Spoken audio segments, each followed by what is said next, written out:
year is 1968, the height of the civil rights movement. Just a few years earlier, Malcolm X, Taj Malik Shabazz had just been assassinated in New York City. And this year, 1968, Martin Luther King would lose his life by assassination in Memphis. And the SNCC organizations, many other organizations around Black America are starting to become more militant. That was the year my mother entered into UC Davis, and they changed the name Malcolm Hall to Malcolm X Hall. But there's a very popular actor in Black America, the man with the golden voice, Mr. James Earl Jones. But Mr. James Earl Jones has done something that many African American actors at that time have not done. He's married to a white woman.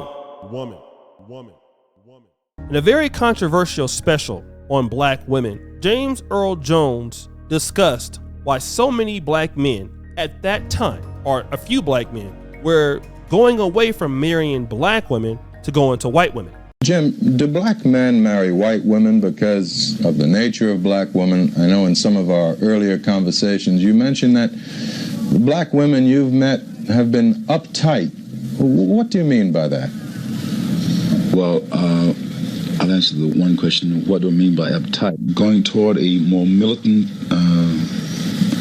attitude about their own identity.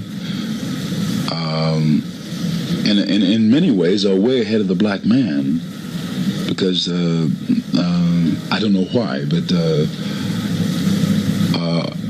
in many ways are replacing the Black man. There's a whole, there's an almost an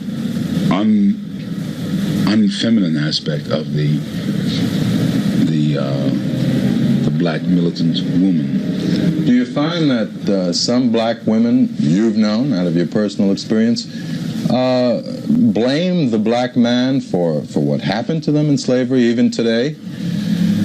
Of course. You know, if the Black man, regardless of the causes, failed to protect her, left her in a position where she had to sell herself or bargain with her body and so on. Yes, you know, she had there's a resentment about that, but it's very complex now. You see, I think in another generation you'll get a whole crop uptight about their position in society. There are many, because I'm generalizing now, many are overreacting against Aunt Jemima, the Aunt Jemima image, the submissive Mother Earth type. And if you can see in that particular clip, there is his white wife sitting next to him. And in one of the most bogus things I've ever seen during that era, knowing what the culture was, knowing how people felt about white men and white women, James Earl Jones allows his white wife to say this. Why did you marry Jim? But first, do you know what Jim means by the uptightness of Black women? Oh, yes. You've been in the theater. Well, I've felt it. I've sensed it with almost every Black woman that we know, whether they accept me or not. You know, whether there's always a tolerance, but there's always hostility behind it. I can understand it intellectually. Thank God I didn't have to go through the process that made it occur. I happen to think it's a good thing that they're showing hostility. I think it's the only thing they can show at the moment. And I think out of the hostility, I think that's a healthy sign. James Earl Jones lost a lot of respect in Black America. Even people still couldn't believe to this day that this interview happened, and it did. But guess what? A lot of the things that James Earl Jones said that day is still clear in 2024. Fast forward. Media Takeout came out with this very interesting article called "Here's the Race of All the Black NBA Players' Wives. Most marry non-Black women." And so they did some statistics of people in the NBA, I guess famous people, and who they're married to. So they took 60 NBA players that were legally married before last season. More than 40% were married to non-Black women. If we look at the ones that are married to Black wives or have Black fiancés, 17 of these people are Trevor Ariza, DJ Augustin, Harrison Barnes, Daniel Gadford, Rodney Hood, Andre Iguodala, LeBron James, many others, Kyle Lowry, Russell Westbrook, Chris Paul. Okay, we knew that. Now, there are 18 of these popular players who are married to biracial women. Let's start with Bradley Beal, Miles Bridges, Alec Burks, Kentavious Caldwell Pope, Seth Curry, and Stephen Curry, Dwayne Dedman, De'Aaron Fox, Rudy Gay, Draymond Green, Tobias Harris, Udonis Haslem, Damian Lillard, and others. But this one will shock you.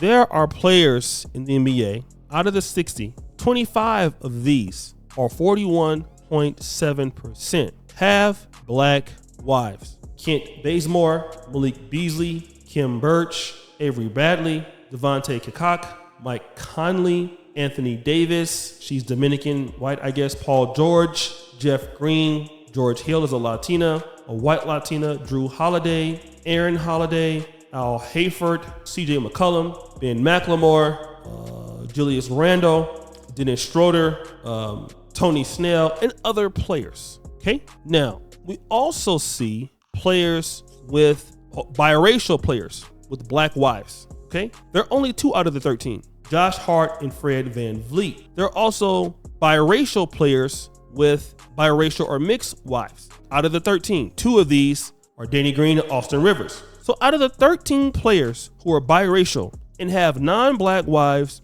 these are the ones: Kyle Anderson, Nicholas Batum, Tyus Jones, Zach LaVine, Patty Mills, Larry Nance Jr., Trey Young, Derek White, Agave Vincent. What is this saying? So we see that African American or black players are gonna have more likelihood of dating and marrying women in the black community. We can obviously see that. We do see that mixed players are not so likely to do that, okay? Biracial NBA players or mixed players are not so likely to do such. Also, there are a lot of black men, fully African American, let's consider this, that are marrying non-black women. But why?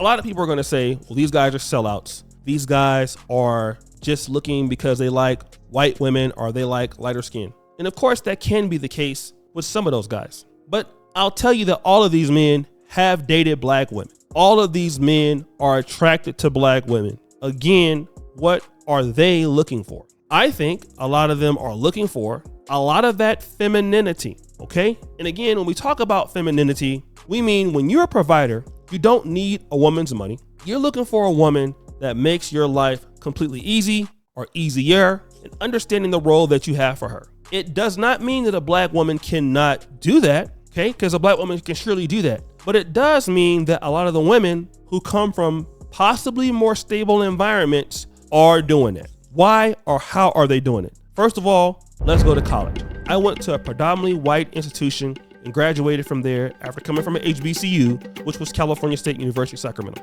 When I was in organic chemistry as a biology major, it was much easier to get the attention of the white women in my class than it was with the black women in my class. They were more likely to talk to me. They were more likely to speak with me. They were more likely to say hello. That's the honest truth. Now, I'm not saying all of them said hello, and I'm not saying that some of the black sisters didn't say hello. I just noticed that it was more likely for them to say hello. When I went to the UC Berkeley post-bac, I was the only African-American period in the program. Who did I often meet in the program? Non-black people, white women for sure, okay? So what does that mean? So I'm no longer in an environment where black women are at now as much. I'm dealing with women who are non-black, and so I'm more likely to want to start up relationships or friendships with non-black people in general. And as I start to progress in my career, unless I really put myself in a situation where I'm in Africa or I'm dealing in black business,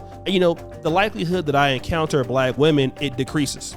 That's what happens with every successful black man in industries like sports or even finance or entertainment. The less you go, the more you go up, the more opportunities you have, the more things you're exposed to. And so what happens, you start to see these people all the time, and you're starting to be impressed by them, okay, or they're impressed by you. So a lot of these black men, when they're becoming superstars or NBA players, yeah, they're probably getting approached by black women, but a lot of these other women are going to be in their vicinity, okay? And they're going to be probably pulling after them harder than the average sister would, because most sisters do not like chasing dudes, okay? They're not trying to compete for a man like that. So even if they like you, you need to come talk to them first. So all of this, you know, it kind of leads to the demise of the possible relationship. So, and then also when you see a lot of these women that are not black, and I'm not saying this is, you know, it makes them a better mate all the time,